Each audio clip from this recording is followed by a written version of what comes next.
La curva del rendimiento tiene 3 fases.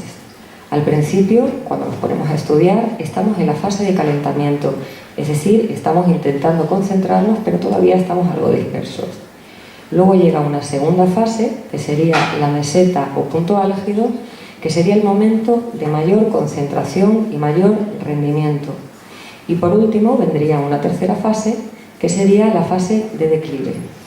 Fijaros, cada uno va a tener una curva del rendimiento muy personal. Yo lo que os pediría es que hicierais un ejercicio la próxima vez que os pusierais a estudiar, que os dierais cuenta de cuáles son los tiempos de vuestra curva del rendimiento. Es decir, que contabilicéis el tiempo que tardáis desde que os ponéis a estudiar al inicio hasta que verdaderamente empezáis a estar concentrados. Que contabilicéis el tiempo que sois capaces de estar en el momento de mayor rendimiento y que veáis a partir de cuánto tiempo de estudio empieza a decaer vuestro rendimiento y vuestra concentración. Por tanto, si lo que vamos a hacer va a ser rendir, es decir, no memorizar, sino integrar información, asociar información, leer, aprender el tema que estamos leyendo o estudiando sin memorizar, ¿cómo vamos a tener que organizarnos el material teniendo en cuenta cómo se comporta esta curva del rendimiento? Pues en los momentos iniciales, en vuestra fase de inicio de calentamiento, tenéis que poner el material o los temas que vayáis a estudiar que sean de contenido más fácil. ¿Por qué? Porque todavía no estamos concentrados. Para el momento intermedio, es decir, ese momento donde ya estáis concentrados y estáis en un momento de alto rendimiento, es cuando tenéis que poner las asignaturas o los temas de contenido más difícil. Y para el último momento, es decir, esa fase de declive, donde ya estáis cansadas y vuestro rendimiento empieza a decaer, tenéis que poner el material o las asignaturas de contenido intermedio en cuanto a su dificultad. Si por el contrario lo que queremos hacer es estudiar, memorizar, retener información, lo que tenemos que tener en cuenta es la curva del recuerdo, que se comporta de manera contraria a la del rendimiento. Tendría una forma de U. ¿Y por qué tiene una forma de U? Porque van a estar afectándonos 2 tipos de interferencias. Una, la interferencia retroactiva, es decir, si yo estoy estudiando un material ahora, lo que he estudiado previamente va a interferir en mi recuerdo.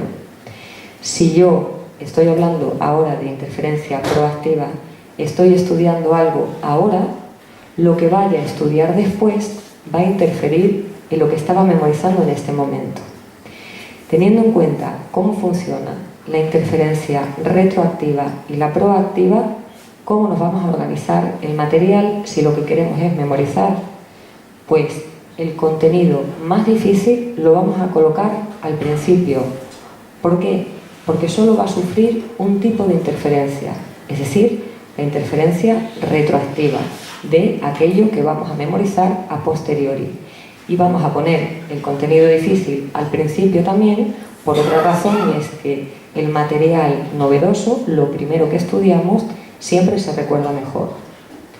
Para un lugar intermedio vamos a poner el material de contenido fácil. ¿Por qué? Porque va a sufrir 2 tipos de interferencia. La interferencia retroactiva, es decir, lo que hemos estudiado previamente, y la interferencia proactiva, es decir, aquello que vamos a estudiar después. Y para el final del todo, si tuviéramos que memorizar, pondríamos el material que tuviera una dificultad intermedia. ¿Por qué? Porque solo va a estar influido por un tipo de interferencia, la retroactiva, es decir, de todo lo que hemos memorizado previamente, y no tiene ese carácter de novedoso que tenía el contenido difícil que poníamos al comienzo. Y otro aspecto a tener en cuenta de la organización de cómo estudiamos las asignaturas sería la interferencia por similitud, que nos viene a decir que nos resulta más difícil memorizar cosas si son de contenido parecido, porque vamos a tender a mezclarlas. Si, por ejemplo, estudiáramos idiomas y tenemos que estudiar italiano y portugués, que son 2 idiomas parecidos, en vez de estudiarlos juntos, los separaríamos para que no interfirieran el uno en el otro por la asignatura de alemán.